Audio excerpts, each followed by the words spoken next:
Ron. So, Mark Johnson. Yes, sir. Talk a little bit about volume and all these, like everyone's going smaller, but they're just going in the wrong direction. You know, everyone just thinks that that narrower board, that thinner board is going to make them perform better. But what happens is they go too far extreme, and then all of a sudden they can't stand on the board, they can't deal with it in certain conditions. So my philosophy is make a board that has volume, has ample surface area in the outline of the board, and has the thickness and width that are going to make it easy for you, and you're still going to have the same performance of the board. It's still going to come around, do your cutbacks, hit the lip. Colin's Testament, he's going a little bit wider, a little bit thicker right now, which he's seen huge performance gains out of it.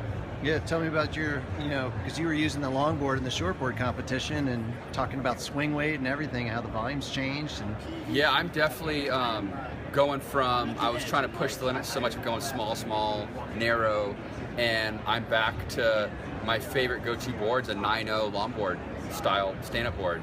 And yeah, perfect example at the event, I didn't even ride my shortboard style board in the shortboard competition. I just kept it one board and rode it all the way through. And I'm finding I could turn just as good, I go just as fast, but what's easier is I'm not falling off, I'm not struggling. It's just back to what I started doing it for, because it's fun and easy. You don't got to work so hard. And what we kind of did is we basically took his high performance longboard that he rides surfing, and he's riding a longboard now. His high performance longboard is not what his longboard used to be. It's 22 3/4 wide, 2 3/4 thick, so it's a little bit wider and thicker of a performance longboard. Yeah. We took that and we blew it up to his SUP dimensions. So we really and made your width and thicknesses a little more reasonable, and the board absolutely rips. You know? And what you said you were around 100 liters of volume on the 9.0? On my 9.0, yeah. Yeah, and then so like when that trickles down to the average user, they're going to go 110, Yeah, I'd up 120, at 110 to 120, because my personal board, it's 9.0 by 27 by 3 3/4. So it's just like a big surfboard, it's just a blown up, like I said, we just blew up my performance longboard. But I think for the everybody else, probably the 28, 29 up at the 4 inches thick, and it's going to be user friendly for everybody, but still have that same performance. But I could probably jump on that and I wouldn't even know the difference. And one thing we also kept in mind is we also kept all the foils of his performance board. So we're not talking like big bulky rails, we're talking foiled rails, nose and tail super sleek, just the overall thickness flow is just really like tapered down. So it's not bulky at the ends, it's really like got volume, but we just refined the rails.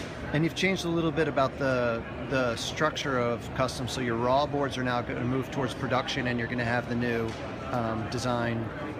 The custom designs are going to be through all the domestic. It's going to be custom. Exactly. We'll still do. The sky's the limit when it comes to our domestic production of our SUP raw boards. Yeah. So that's where we throw any color, any design into it. So it keeps us out of the cookie cutter of having to have all of Colin's sizes in the exact same dimensions. So what we're going to start doing is offering different dimensions. We're also going to be having it online, so we'll have photos of all the raw boards that we have in stock, the dimensions and volumes, and then we're going to throw all kinds of color at it too. Yeah, because the colors in the weave are just, your color, the one that you have, is just like unbelievable. It's kind of, I mean, people are liking it. I'm kind of I'm letting our glass shop, I tell them just go crazy, surprise me. And they're coming up with some pretty neat, wild stuff. We kind of call it like our performance lab, so it's really our own laboratory to do whatever we want. We control all the designs, we control all the glassing and all the colors, so it's kind of our forward thinking of what we've done forever at Hobie, which is build custom surfboards. That's what Hobie did since 1950, and that was his thing, and we're still carrying on that tradition in some newer materials. It's amazing how it's come around, because in the beginning you couldn't get any boards because there were no production boards, so everything was custom.